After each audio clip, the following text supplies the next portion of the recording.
I'm just a 26-year-old kid. Because there's days where you wake up 14.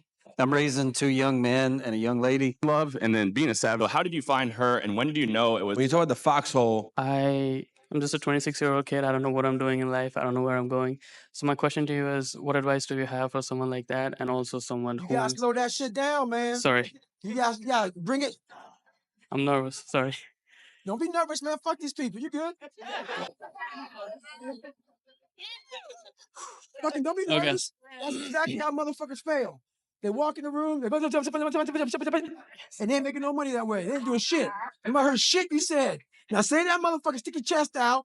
Say that shit. Slow. Okay. Hello, Mr. Goggins. How you doing? Ah. Thanks so much for being here. And my name is Mehul. Nice to meet you. It's an honor to meet you.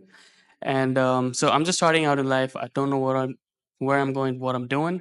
But also one problem, a major problem that I think I have is forming discipline, staying disciplined in Do life. you hear everything you just said? Yes. How old are you? 26. And you don't know. Where I'm going, what I'm doing, and I'm not disciplined. So how the fuck am I supposed to help you? You gotta see all this shit I talk about, man. That's what I talk about. There's a lot of motherfuckers that even came here and talked to you all today. I'm a fucking smoke jumper to keep knowledge coming. You don't ever walk up anywhere in fucking life at 26 or at 16 not having the idea what the fuck you want to do with your life. You're not gonna find it through coming to these fucking conventions. You're not gonna find it in a fucking book. You've got to sit down like I had to do around your age and think about what the fuck do you want to be? What do you want to do? How does that look like? Because how the fuck you can have discipline when you don't know where to put that shit? Right. That makes sense? Yes. You ain't gonna have no fucking discipline. You're like, I don't know what I want to do, so you should wake up and just arbitrary fucking just wake the fuck up and just start getting after it? No. You gotta have shit in order. Plans, goals, destinies, journeys. And then all that shit falls into place. Every question you ask me will fall right to fucking place once you fucking figure out first at 26. So why the fuck are you here? Why are you here with all these fucking people? I wanted to be around the right group of people. This is my first. I wanted to be around the right group of people for the first time in my life. This is my first event ever. I've never been to anything like this in my life before. That's awesome. Yes. Thank you. Go home, Yes. shut your phone off, Yes. shut the fucking TVs off, shut the world off, and tune into you. Okay. Straight up. I'm not trying to be a dick, man. Yes. I'm telling you, that's why I said, when you hear me talk, it's thick skin shit, man. You should hear the conversation I tell myself every fucking day. And it's this conversation right here that will change your fucking life. Because there's days where you wake up and you have this drive, and then there's other days where you wake up and you don't know what you're going to do. What do you do to make sure you wake up every morning and keep that drive? This is one of the best things in the world I will give you right now. I hate to give it to you because this is one of my fucking secrets. What I do, I have a lot of bad days. This ain't like some magic potion where I just get up, I'm David Goggins, motherfucker, let's go. Nope, I'm a human being. There's a lot of bad thoughts in my head. Tape record yourself. When you wake up, and how old are you? 14. Okay? So my girl is with me because she wants to be with the man. Okay? She does. And that's a hard, when I got with her, she's the dog the man she was with. So I heard this shit, she got my fucking head. All right? I'm getting to your question. When I wake up, sometimes I feel like a little bitch. But what I do is I have a little tape recorder. And I tape record exactly how I'm feeling on that motherfucker. And then I play it back. That's a bad fucking tape recorder, dude. And I think about, if I play this to my girl, will she sleep with me tonight? She ain't. So I get the fuck up. The moral story is tape record yourself in those bad moments. Listen to yourself. Listen how weak and pathetic it sounds. That will not make you a winner or succeed at anything. You have to fight those urges to just say, I'm good today. And if you tape record yourself and you play that for one of your friends, will that get them off the couch? Or will that make them want to fucking sit on there longer? So everything you say to yourself has to be something that energizes you to the core of your soul. So whenever that weak voice comes, you got to smack it real quick, as fast as you can, because that weak voice is taking the path of least resistance. And none of us want to work that hard, even me. So just remember that, man. I'm raising two young men and a young lady, and obviously I want what's best for them. But we've got the middle class, the suburban lifestyle, Yes, sir. and it's easy a lot of times. And so, what are some activities we can do to let them know or develop that mental mindset of we can overcome whatever challenges there are? And I love it. That's enough said Yeah. right there. I got the answer for you. okay, You live good, is what you're trying to say. we do A decent life. And Yes. so do the kids. yeah, decent life. Take some of that shit away from them. And what I mean by that is you got a lot of chores in that house. Mhm. A lot of grass cutting, a lot of weed pulling, a lot of hedges to be hedged, a lot of dishes to be washed, a lot of vacuuming, a lot of making beds, a lot of shit that requires a lot of self-discipline. What happens in these homes nowadays is we're all friends. It's not bad to tell them fucking kids you'll clean this whole fucking house every fucking day because I'm teaching you responsibility.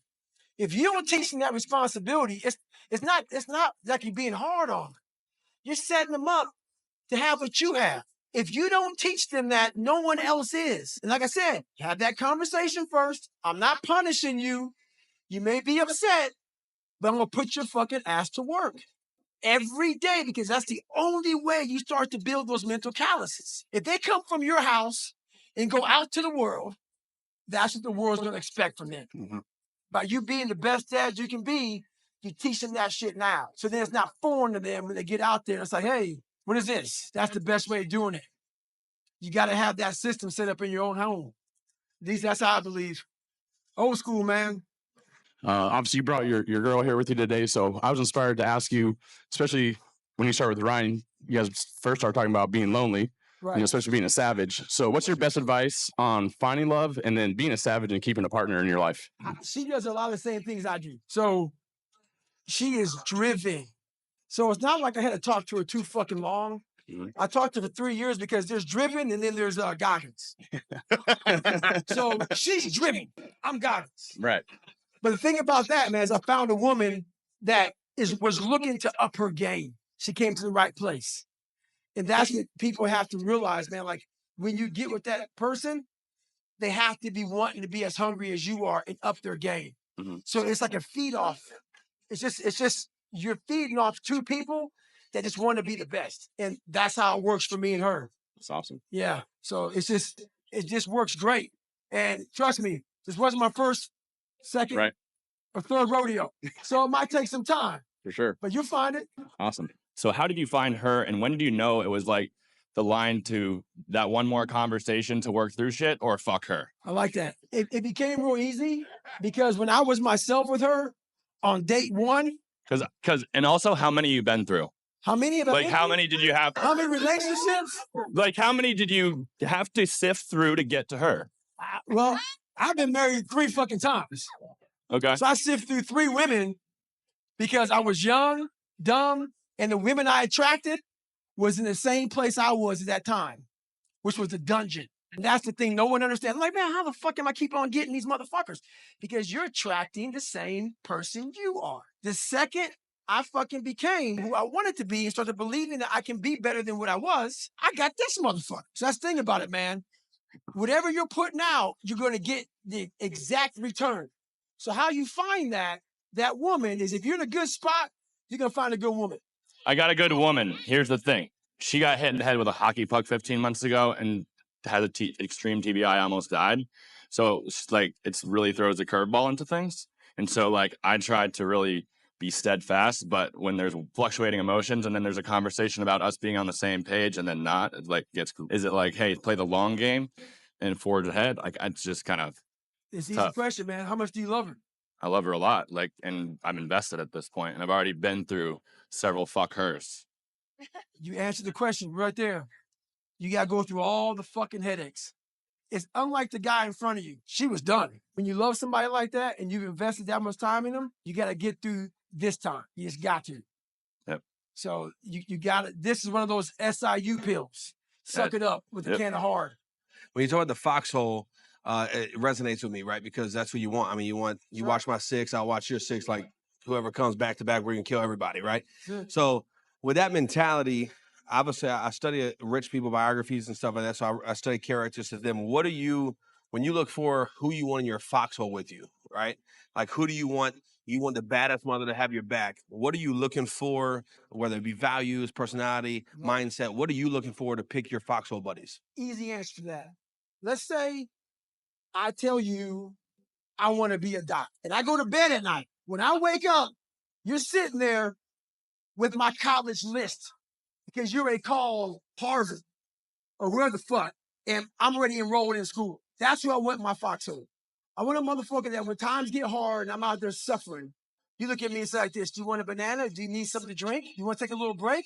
Hey, I got steady late hours. Want some coffee? I don't want to hear no weak shit. Help me. And when I feel soft, help me succeed. Don't feel sorry for me. I want my foxhole full of motherfuckers. When I'm hungry, you feed. When I'm tired, you help me stay up. When I say that I can't do something, you help me find a way. You never give me a way out.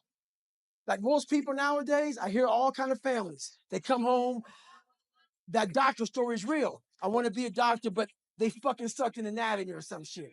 The parents said, oh, you don't need that. You can do something else. Now, this person's in her 40s and she regrets that decision. That's not a good foxhole. You want that person to say, hey, I'll get you a tutor. I'll help you out. Those are the qualities you're looking for. You're looking for those qualities that they keep you in the fight, not take you out of it. Awesome.